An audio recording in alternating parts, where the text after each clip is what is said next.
Good evening and welcome to local election coverage from 13 on your side. I'm Juliette Dragus. I'm Nick Lefebvre. Polls closed nearly an hour and a half ago. We're starting to get some results on local races. Here's a look at the numbers we have so far for Michigan's 3rd congressional district. Now, they're just a few. We have 15% of the votes counted.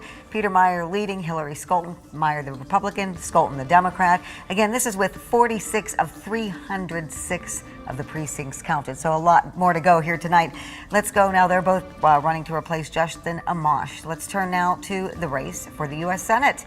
And as you can see, the Democratic incumbent Gary Peters, 40% to John James, Republican, 59%. Again, this is only 10% of the precincts reporting, so a lot of votes need to be counted tonight. 10% also the same in the presidential race in Michigan. And I want to explain this map we're about to show you right here. This is a county by county breakdown, if we can go ahead and bring that up, of the presidential race in Michigan. The darker the color, the more in the person that lead is. And what President Trump needs to do is beat his margins from 2016 because the race was so close then. If he's behind in those margins, that's bad. Go to Kent County right now. Nearly 40% in. He's at 57%. In 2016, President Trump was at 48.3. So he's beating that margin tonight, which is good because these are likely day of election returns. And as we go on throughout the week, we're going to have more election returns, which are absentee ballots expected to be heavily Democratic. Van Buren County, for fun, correctly predicted the presidential winner in the nation every year since 1980. 61% right now for President Trump. 4 years ago at 53.9. And we're going to go out east, Wayne County. Don't expect Trump to win there, but 44% is certainly better than the 29.5 he finished with 4 years ago. Again, he needs to do better than he did 4 years ago, especially ahead of the absentee ballots. And right now, he's doing what he needs to do. There are so many questions surrounding this election, including those about the Constitution. Devin Schindler, professor of constitutional law at Western Michigan University's Cooley Law School, joins us now with some answers. And Devin, why is Michigan a late counting state? And why, unlike 21 states, don't we allow for late arriving ballots? Well, there's an interesting story there.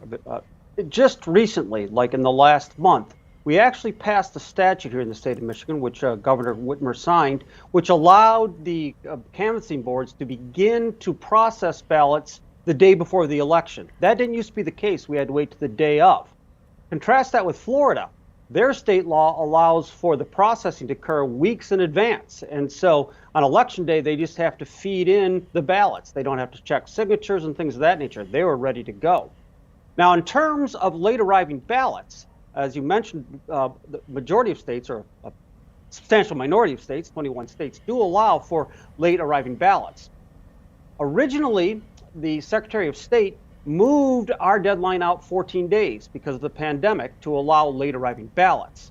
That was challenged in a series of lawsuits, and most recently, just about a month ago, the Michigan Supreme Court rejected hearing a case coming up from the Court of Appeals, where the Court of Appeals ruled that this extension given by the Secretary of State for late arriving ballots was unconstitutional and illegal.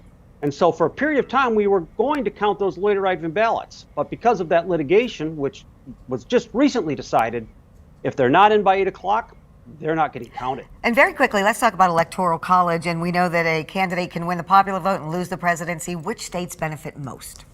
The small states. This was part of the compromise of the Constitution. To protect the small states, we count electors based on the number of representatives and the number of senators. So South Dakota gets 3 votes. If we did on pure population, they might get a half a vote. And so as a result, small states have an outsized weight in our election. Devin Schindler, Cooley Law School, will be checking in with you throughout the election. Thank you so much for joining us. And our election coverage will continue throughout the evening. You'll be able to follow the latest numbers at 13onyourside.com, and we'll be live with any major updates on our social media pages. We will also keep you updated on air here on 13 on Your Side. Our next local election update in just under 30 minutes. We'll see you then.